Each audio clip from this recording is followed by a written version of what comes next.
The way it works is that it works better if it produces positive emotion when it can see you moving towards a valued goal. Okay, well, what's the implication of that? Better have a valued goal, because otherwise you can't get any positive motivation working out. And so the more valuable the goal, in principle, the more the microprocesses associated with that goal start to take on a positive charge. Okay, number one, specify your damn goals, because how are you going to hit something if you don't know what it is? That isn't going to happen.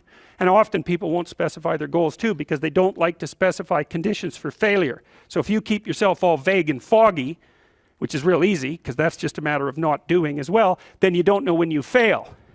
And people might say, well, I really don't want to know when I fail because that's painful. So I'll keep myself blind about when I fail. That's fine, except you'll fail all the time then. You just won't know it until you've failed so badly that you're done. And that can easily happen by the time you're 40.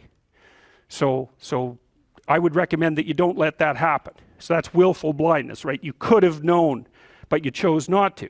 Okay, so once you get your goal structure set up, you think, okay, if I could have this life, it looks like that might be worth living, despite the fact that it's going to be, you know, anxiety provoking and threatening, and there's going to be some suffering and loss involved and all of that. Obviously, the goal is to have a vision for your life such that, all things considered, that justifies your effort. Okay, so then what do? Well, then you turn down to the micro routines. It's like, okay, well, this is what I'm aiming for. How does that instantiate itself day to day, week to week, month to month? And that's where something like a schedule can be unbelievably useful. Google Calendar. It's like, make a damn schedule and stick to it. Okay, so what's the rule with the schedule? It's not a bloody prison. That's the first thing that people do wrong. They say, well, I don't like to follow a schedule. Well, it's like, well, what kind of schedule are you setting up? Well, I have to do this, then I have to do this, then I have to do this, you know, and then I just go play video games, because who wants to do all these things that I have to do? It's like, wrong. Set the damn schedule up so that you have the day you want. That's the trick. It's like, okay, I've got tomorrow. If I was going to set it up so it was the best possible day I could have, practically speaking, what would it look like? Well, then you schedule that. And obviously there's a bit of responsibility that's going to go along with that, because if you have any sense, one of the things that you're going to insist upon is that at the end of the day, you're not in worse shape than you were than at the beginning of the day, right? Because that's a stupid day.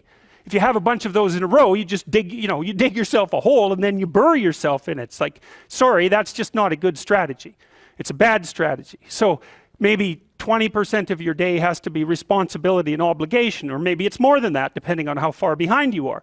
But even that, you can ask yourself, okay, well, I've got these responsibilities. I have to schedule the damn things in. What's the right ratio of responsibility to reward? And you can ask yourself that, just like you'd negotiate with someone who is working for you. It's like, okay, you got to work tomorrow. Okay, so I want you to work tomorrow. And you might say, okay, well, what are you going to do for me that makes it likely that I'll work for you? Well, you could ask yourself that, you know. So maybe you do an hour of responsibility and then you play a video game for 15 minutes. I don't know, whatever turns your crank, man. But, you know, you have to negotiate with yourself and not tyrannize yourself. Like you're negotiating with someone that you care for, that you would like to be productive and have a good life. And that's how you make the schedule. It's like, and then you look at the day and you think, well, if I had that day, that'd be good. Great.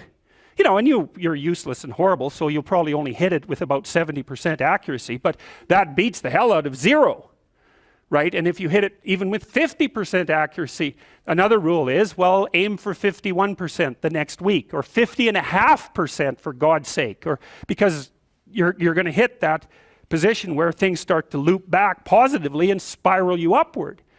And so that's one way that you can work on your conscientiousness, is plan a life you'd like to have. And you do that partly by referring to social norms. That's more or less rescuing your father from the belly of the whale. But the other way you do that is by having a little conversation with yourself about, as if you don't really know who you are, because you know what you're like. You won't do what you're told. You won't do what you tell yourself to do. You must have noticed that. It's like you're a bad employee and a worse boss. And both of those work, you know, for you. You don't know what you want to do, and then when you tell yourself what to do, you don't do it anyways. You should fire yourself and find someone else to be. But you know, my point is that you have to understand that you're not your own servant, so to speak. You're someone that you have to negotiate with, and you're someone that you want to present the opportunity of having a good life to. And that's hard for people because they don't like themselves very much.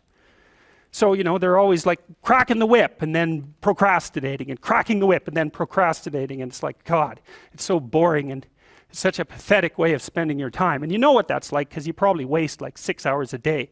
One of the things you should be asking yourself is, when you spend an hour, was that, well, would have I paid someone $50 to have had that hour? And if the answer is no, it's like, well, maybe you should do something else with your time.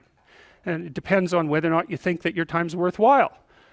But the funny thing about not assuming that is, if you assume your time isn't worthwhile, what happens is you don't just sit around sort of randomly in a state of responsibilityless bliss.